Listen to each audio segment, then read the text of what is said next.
Welcome back to Misery Loves Company. We have a very special video for you today. Catfishing sucks. It is a real problem. A lot of people have encountered that. However, you know, like most problems, we don't fail to see the humor in it. So, without further ado... Maybe your life is fucking worthless and in between bites of frosting you want to bother other people. Maybe you're just a bored kid. Maybe you were in a shitty relationship or marriage and you want to get revenge back on them or just to check up and see what they're doing these days. Maybe you're actually on the sex offender registry and you don't want people to know about it. No matter your reason for catfishing, the steps are all the same. One of the great things about being a catfish is that you can be anything you want to be, such as a random male torso with a six-pack. Tits and ass on the beach. Or a gay unicorn. He's just having fun. The first thing you want to do when you're building your profile as a catfish is to get a free email account, because you're not going to be able to do shit without a free email account. One of the most important things you'll do as a brand new baby catfish is to go out there and steal somebody else's photos, because you're not creative enough to come up with your own, or you're too insecure to use your own identity, hence the catfishing in the first place. Something else you want to consider is, who is your victim going to be? You want to be general in your intro.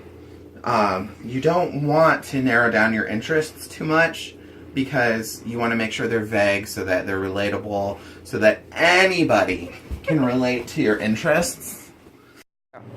So you're going to want to make a sad backstory so your victim or friends can become more empathetic with you. We chose a lot of death and disappointment and disease, which are all very tragic events, but for you, you can choose whatever you want since you're all just making it up anyway. A good piece of advice is to make sure that your relationship status plays into your character that you're creating, and you want to generate intrigue. Then what you want to do is go to the quote section of your Facebook page and put the most random, deepest quote you can find, probably something like, I don't know, out of a classic literature book.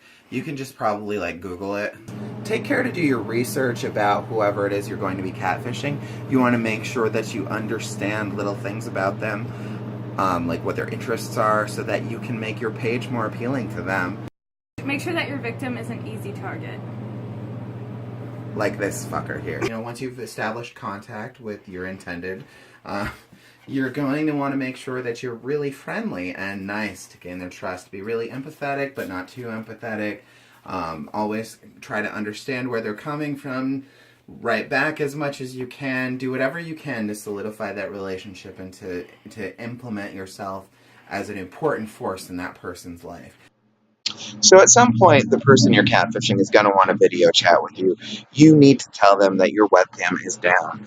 Another excuse you can use is to say that your phone is a prepaid phone and that you're running out of minutes. At any rate, when they discover you, and they will discover you, you need to deactivate your profile as quickly as possible. Be safe out there on the internet, kids. You never really know who you're chatting with. I'm Scott. And I'm Heather. And we hope you like what you just saw. We've got a ton more videos coming out if you like stuff that's really sarcastic or funny or relatable. We've got videos coming to you every week. So click the link below to subscribe.